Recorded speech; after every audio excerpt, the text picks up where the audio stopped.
What does a billionaire socialite have to say about the queen of daytime television when the walls are finally closing in?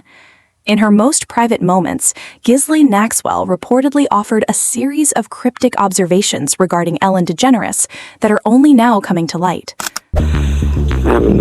Her stories have changed so many times about what happens, when it happens, how it happens, with different versions, and each time she speaks there's a different version. But as the world digs deeper into the files of the late financier Jeffrey Epstein, the nice lady of Hollywood is finding it increasingly difficult to keep her narrative straight.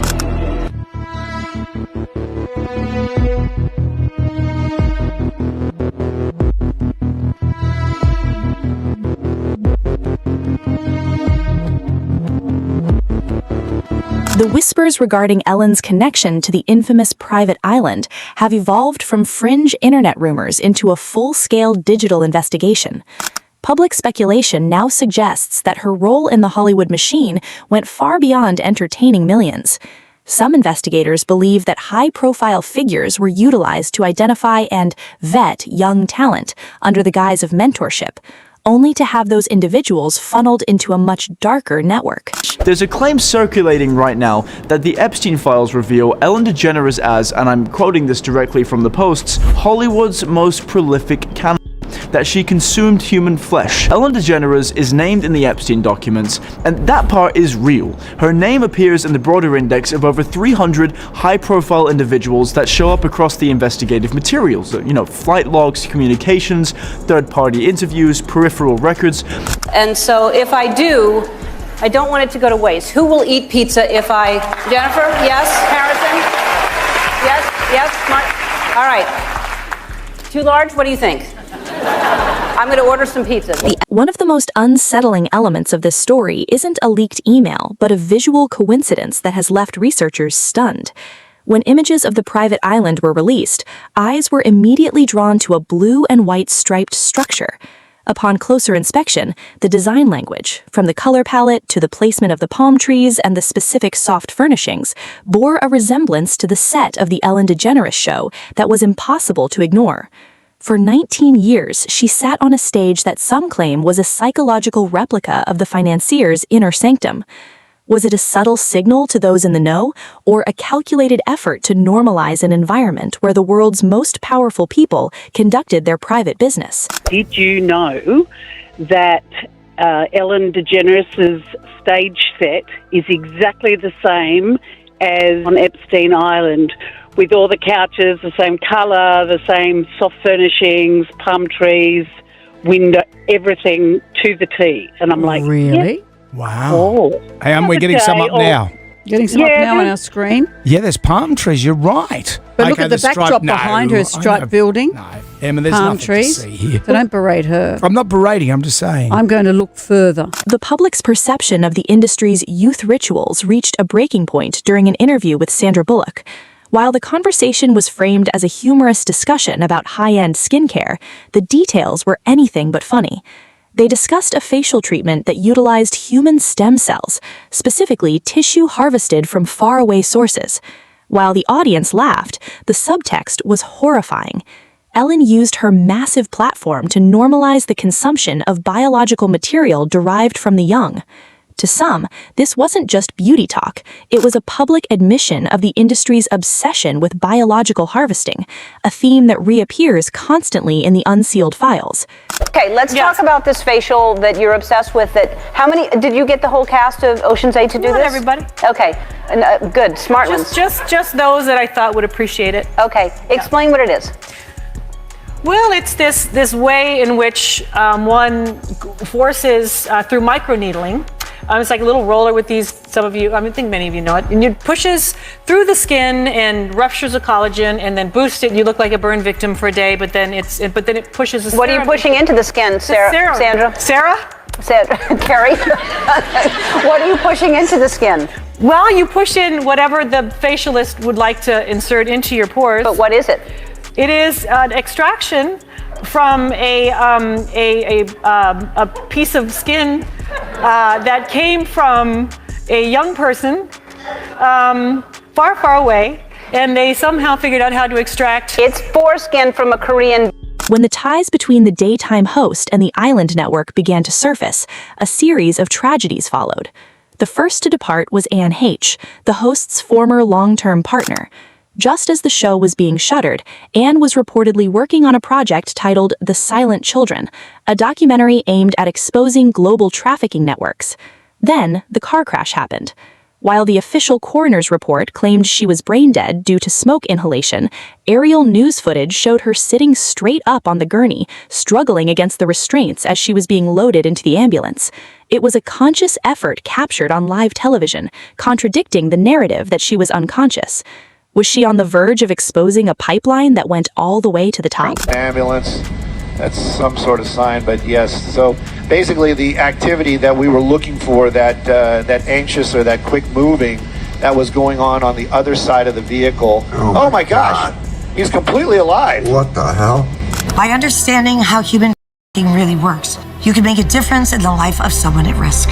In May 2002, the Ellen DeGeneres show was canceled, and then 2 months later, Anne Heche, Ellen's ex-girlfriend, was in a really bad car accident where she flew her Mini Cooper into someone's house and it caught fire.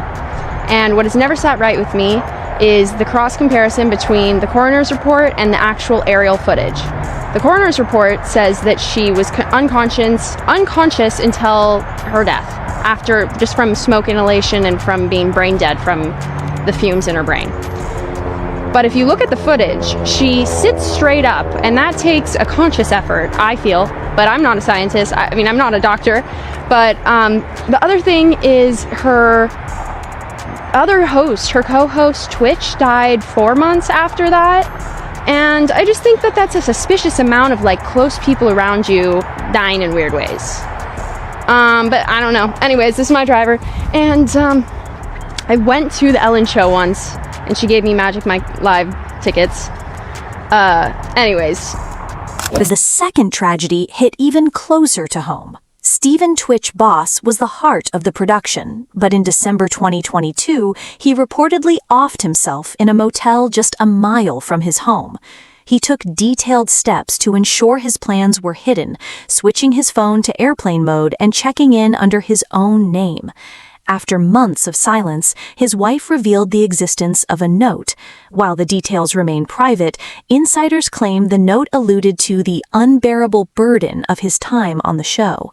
As a co-producer, Twitch saw everything: the backstage guests, the private logistics, and the alleged involvement in a recruitment ring. We're learning more tonight about the tragic side of Stephen Twitch Boss and the detailed steps he took to hide his plans. TMZ is reporting when Twitch left his home the day before his suicide, he took an Uber to a motel about a mile away. At the motel, he switched his phone to airplane mode so no one could reach him. The motel manager says he checked in under his own name and never left his room. We also now know that Twitch left his side note. Details have not been made public, but TMZ reports the note alluded to challenges Twitch had faced in the past. Entertainer Tyler Perry knows firsthand what that is like. I want to take you back to a time in my life where I tried to commit suicide a couple of times because it was so dark. I thought the only way to make this better, this pain go away, is to end my life. Had any of those attempts happened, I would have missed the best part of my life. It is believed that Twitch and Anne Heche were working together to blow the whistle, and the industry's reaction was swift and final. The child's half you, you're not going to get organ rejection. That's what Epstein was actually, one of his main businesses along with Peter Nygaard. Oh yeah, it's much worse than just, 14-year-old, 15-year-old girls. They want you to just stay in that area and never get down the rabbit hole. That's the entrance to the rabbit hole, is 14, 15-year-old girls. No, down in the rabbit hole. Down in the rabbit hole is women getting pregnant with the man's own baby so it doesn't get genetically rejected. Central African women, because they have dominant genes and the stem cells are about 100 times better. Just a fact for health effects. And then the woman has an abortion at 8 months. They suck it dry of its bone marrow, its blood, and in multiple transfusions, put it into the rich old men and rich old women. And that's what Peter Nygaard, that's public, by the way, and not public, Epstein did, though it's leaked. He was into cloning and hundreds of babies of his own and underground medical facilities, his Oro Ranch, and all these medical chairs, all this stuff. Oh yeah, that's what they do. As the investigations move into the host's private life, researchers have noticed a recurring obsession with specific occult imagery. The host has been seen frequently wearing art by Jean-Michel Basquiat, specifically the crown and skeleton symbols. While some see this as a love for high art, others point to disturbing files found on the financier's laptop that link these specific symbols to ritualistic ceremonies. When cameras panned through the host's private residence, the walls were decorated with messages like evil thoughts and revenge. Some claim these are nods to spirit cooking and other occult practices favored by the global elite, rituals that supposedly involve the consumption of blood and the extraction of life force. Symbolism will be their downfall. Or is it just art? And let me be the first to tell you, it's all connected. I mean, if you know, you know. But first, let's go back to that video of Ellen DeGeneres. When the camera turns, you can see the inside of her house. Now, see that picture right there? Well, if you pause it and look it up, it says evil thoughts with revenge right next to it. Here's another picture of Ellen in her house, and this is the picture behind her. Now, the thing I'm curious about is the letters on top of the picture. These look oddly similar to the letters Marina Abramovich writes out when she does spirit cooking. Remember the beginning of the video? It's all connected. And that person that was in all red is Lady Gaga, and she went to Marina Abramovich many times for teaching. But let's continue. This is another picture of Ellen in her home. She's cutting her mother's hair, but what is that picture above her head? Rosie O'Donnell has become a central figure in this narrative, acting as a bridge between the victims and the public. Rosie was close to Anne Heche and has hinted that she witnessed the host's manipulative behavior firsthand. She recalled how the daytime queen would show up to her home with Anne, and the power dynamics were always deeply disturbing. Rosie has often spoken about the industry's protection program, the system that shielded predators like Bill Cosby and Harvey Weinstein for decades. She warned that the same system was working overtime to cover up the host's involvement in the island network, and every time someone tried to bring it up, it resulted in a fight with the Hollywood elite. Anne Heche gets in this accident, and I'm bereft. Now, how did I know her? She did my show twice. And she and Ellen came to my home in Miami and swam in my pool, and we had lunch once. So right. I knew her, you know, not really well, but in the celebrity vernacular, and that she was with Ellen for a while, and then how her career suffered, and her book, Call Me Crazy. There was a horribly, horribly tragic child in that family, and I've always sort of felt sorry for her. So when she's dying and when that all happens, I'm legitimately bereft in a way that maybe surprised me. I'd wake up in the morning and think, oh my God, something's wrong. Oh, Anne Heche is in a coma. Like, it was obsessive to me. So she died tragically. Now, after Anne Heche's death, Ellen tried to play it like she had broken up with Anne months ago and had no idea where she was and what was happening. This surprised Rosie because she had actually seen them together. So what Ellen did was she actually cut Rosie off too, and claimed that she didn't know Rosie. But they also never asked you to come on. Well, no, they asked me once at the end, towards the end. I was going to go on for SMILF, but I wanted to bring someone with me because I thought it might be a little less awkward. Right. The worst part is that it's not just Ellen.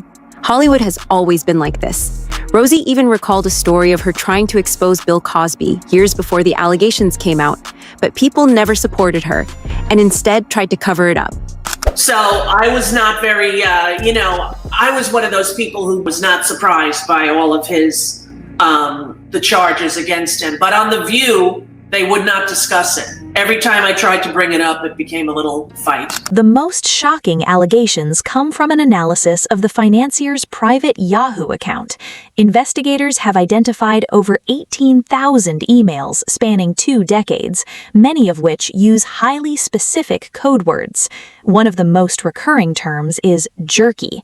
On the surface, it appears to be a discussion about snacks, but the context suggests something much more sinister. The emails discuss batches of jerky being sent to the island and baked parts stored in mansion freezers.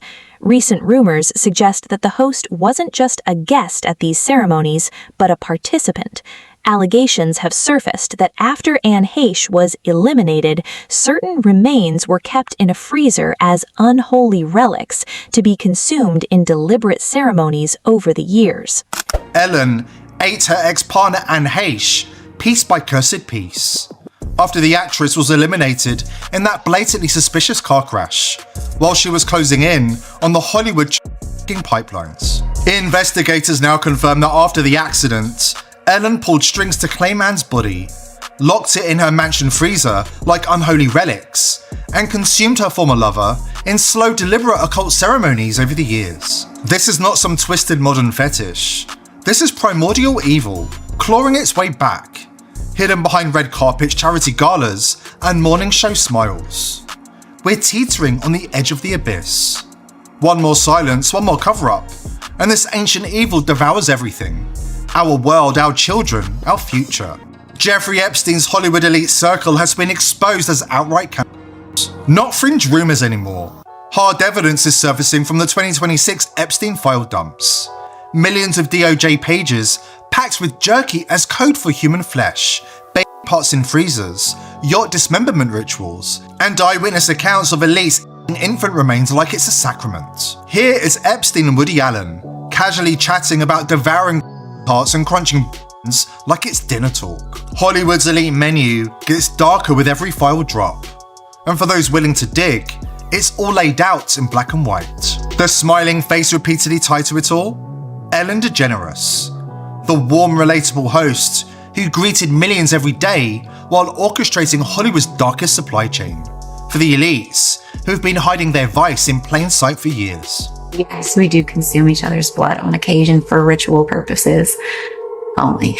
It is used for a reason, and it is controlled where it's like, let's shed a few drops of and each drink it. Ooh, I love babies. Oh yeah, they love on these. It's crazy. I mean, I do too though, because I have an iron deficiency, so shit tastes good. Like, do you guys like the taste of blood? Do you? Does anyone here like the taste of blood? I like it. I eat. How old are you? 12. Oh, okay. Only to 10. That's good. Yes. That's good. Pineapple. No one can seem to agree on anything anymore except for two things. Sir, and us. And us. My name is Roy, and for the most evil invention in the world contest, I invented a job robot. Epstein file investigators name Ellen as the bridge linking Epstein's Island network to LA networks, drinking ceremonies, and feasts. And one person who was determined to expose the truth for years was Ellen's ex, Anne Heche. Before she was executed on live television, she found the links between fame, power, and the ancient dynasties who still pull the strings from the shadows. Ellen. In one of his emails, Epstein said that to a film director researching a really bad guy that gets children for sent to his island. Epstein told her, "That person is me. Your friend told me about the project she's doing researching a really bad guy that gets children sent to his island. She almost fainted when I told her that person was me." This is 7 months before his arrest. Question: which one do you prefer, lewd and lascivious conduct or procuring minors for prostitution? I suppose lewd and lascivious conduct. I would prefer lewd and lascivious conduct with a prostitute if possible. That exchange between Jeffrey Epstein and Ghislaine Maxwell on May 23rd, 2008 is part of some 18,000 emails from Epstein's personal Yahoo account obtained by Bloomberg News. The emails, which suggest the inbox was most active between 2005 and 2008, include messages spanning 2002 to 2022. Epstein died in 2019, and emails received after that are largely spam or marketing offers.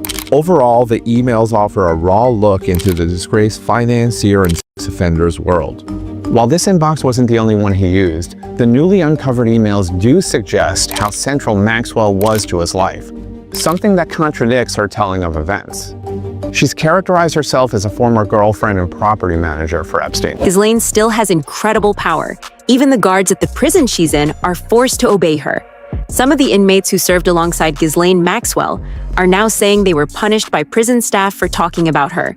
One woman spoke to a reporter about how Maxwell was receiving special treatment.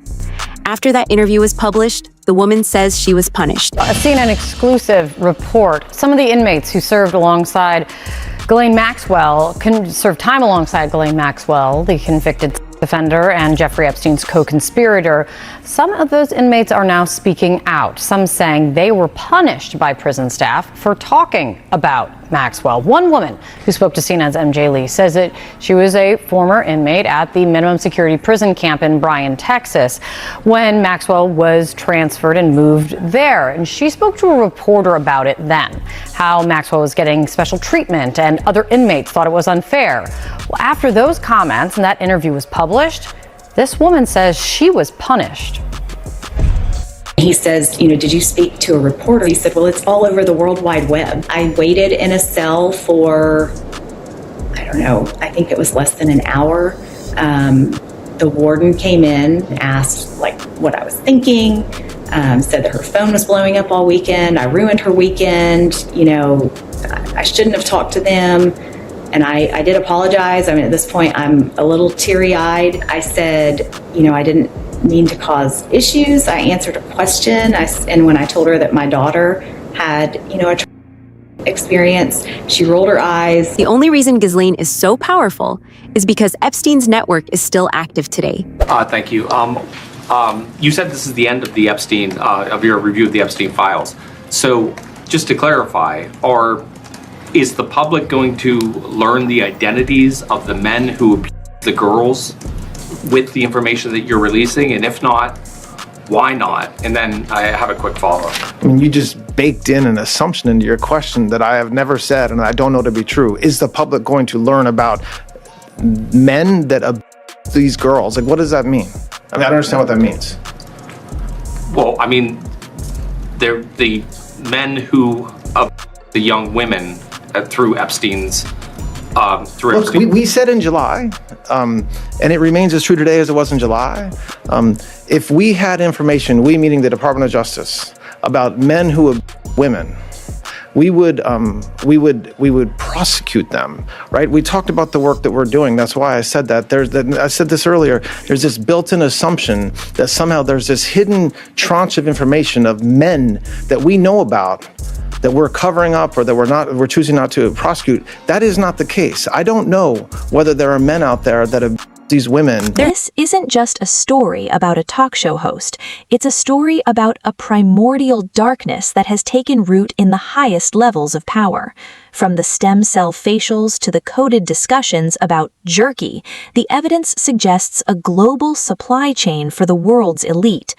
Watch your mother kids be around weird agents and taking their auditions. No, don't let your kids get into acting. Do not let your kids get into that shit. Has it ever worked out? Well, the other thing is, look at what happened with that Sandusky guy. That guy was taking care of kids. His whole thing was hey, I do charitable work with children.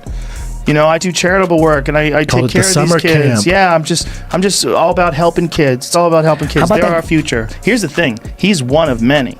There's got to be a bunch of people that ran their business that way. But Weinstein, they say in Hollywood, my agent's oh no, yeah, it's about time he got caught. I'm what? Everyone knew this? Dude, everyone knew. Did you see his contract? It was in his contract. The way he had his contract set up was they had a certain amount of money that he would have to pay if he had a sexual harassment claim against him. It was it was a thing for him. Yes. He had so many claims. That's first offense was $100,000. Second offense was $250,000. Third offense was $750,000. Fourth offense was $1 million. He had it written into his contract with Miramax. His contract with the Weinstein Company. He owned Miramax, right? I don't know. Explain that contract. He'd have to pay $100,000? Yes. They're protecting themselves. Oh, when they sign him, they go, okay, the first time you with one of these goods, it's going to be $100,000. Yes. Second time, it's $200,000. It's not just...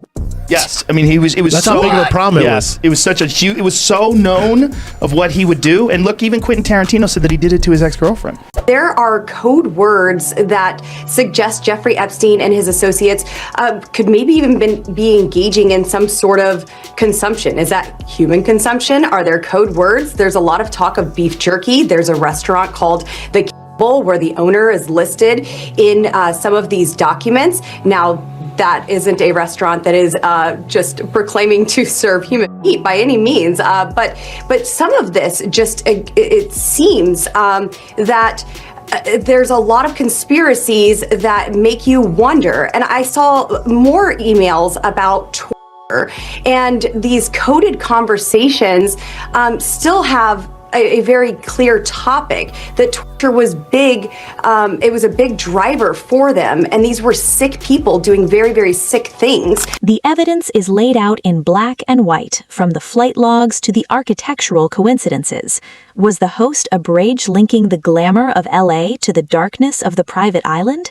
Let us know your thoughts in the comments below. Has the public finally seen the full picture, or is the most disturbing truth still hidden in the Cotswolds? If you found this investigation compelling, make sure to like, subscribe, and enable notifications so you never miss the next chapter of this unfolding story. Thanks for watching, and we'll see you in the next deep dive.